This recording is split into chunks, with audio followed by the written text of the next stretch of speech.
Hello, Pewter people. Scott Reynolds here with another Pewter Pulse. Jason Light has done some incredible things in the draft and in free agency, coming up with some incredible 1-2 punches with personnel during his 11 years as Tampa Bay's general manager. Not only has Light drafted the top two receivers in Tampa Bay history in Mike Evans and Chris Godwin, but he's also signed the two best and most talented quarterbacks in franchise history in Tom Brady and Baker Mayfield.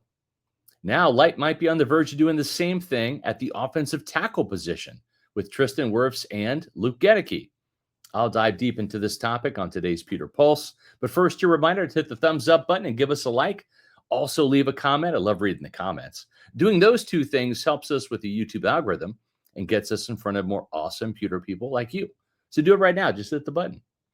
Now, on to today's topic, which is about how Luke the Lifter is on the verge of greatness as one of the rising stars at offensive tackle in the NFL in just his third season. And Luke's about to get paid.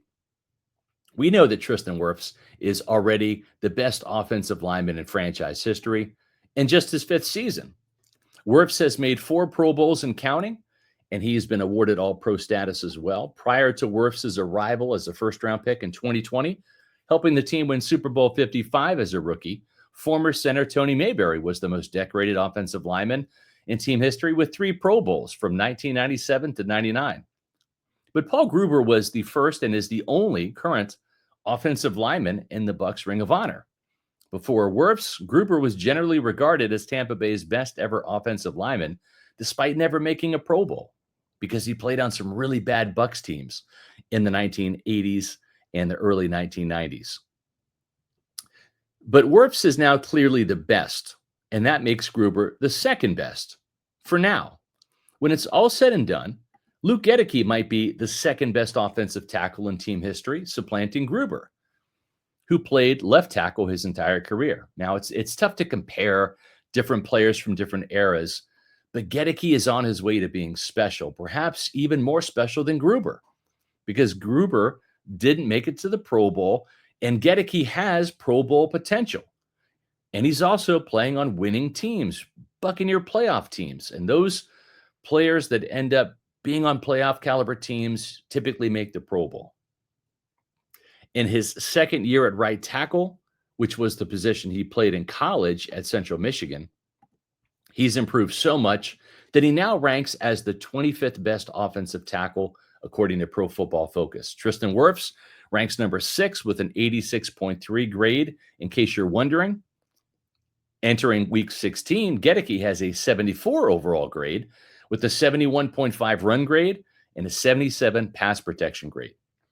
Goedeke has played 689 snaps so far, missing 4 games with a concussion from weeks 2 through 5, and he moves up to number 17 on the PFF rankings among all offensive tackles with 675 snaps or more.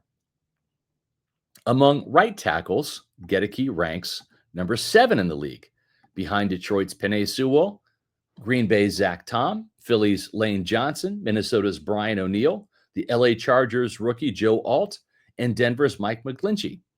And among those players, Goedeke's single sack that he surrendered this year ranks 2nd behind Penei Sewell and Lane Johnson, who have not given up a sack all year.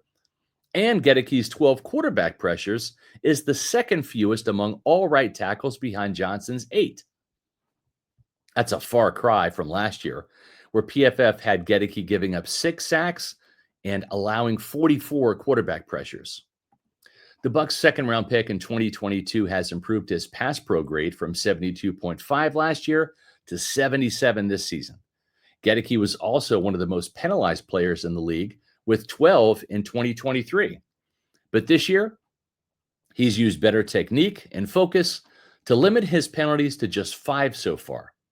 Or maybe it's just the cool throwback mustache that Goedeke is sporting this year. Yeah, maybe the stash is what makes Goedeke special. The best is yet to come for Luke Goedeke, whose career is on a Pro Bowl trajectory at right tackle after a rocky start at left guard as a rookie. He's coming off 2 of his best games of his career, an 80.2 grade against the Raiders and a career-high 89.3 PFF grade against the Chargers in that big 40-17 rout out there in LA. Luke the Lifter is playing his best football right now during the Bucs playoff push, and he's about to get rewarded for it. That's right. The team is hoping to reach a contract extension with Goedeke in the offseason before he enters his contract year in 2025. Goedeke could fetch a contract extension around $20 million per year in the form of maybe a 4-year, $80 million deal. That's the current valuation and projection of Pewter Report cap guru Josh Capo. And that could make Goedeke the second highest paid right tackle behind Penei Sewell, who makes $28 million per year. Both Lane Johnson and Kansas City's Jawan Taylor each make $20 million per year, and Goedeke is proving to be in their class. And at 26 years old, he's younger than both Johnson and Taylor. Tristan Wirfs has got the C on the chest as the team captain, earning that after Ali Marpet's retirement following the 2021 season. But Goedeke is a leader in his own right, taking on that Ryan Jensen role as Tampa Bay's enforcer up front along the offensive line. We know that Jason Licht has done a masterful job of drafting offensive linemen. It's his jackpot position when it comes to the draft. And Licht and the Bucs certainly hit the jackpot with both Tristan Wirfs and Luke Goedeke, who might end up becoming the second best offensive tackle in Tampa Bay history sooner rather than later. Folks, we want you to head over to Pewter Report TV, the YouTube channel of Pewter Report, and hit the subscribe button sooner rather than later.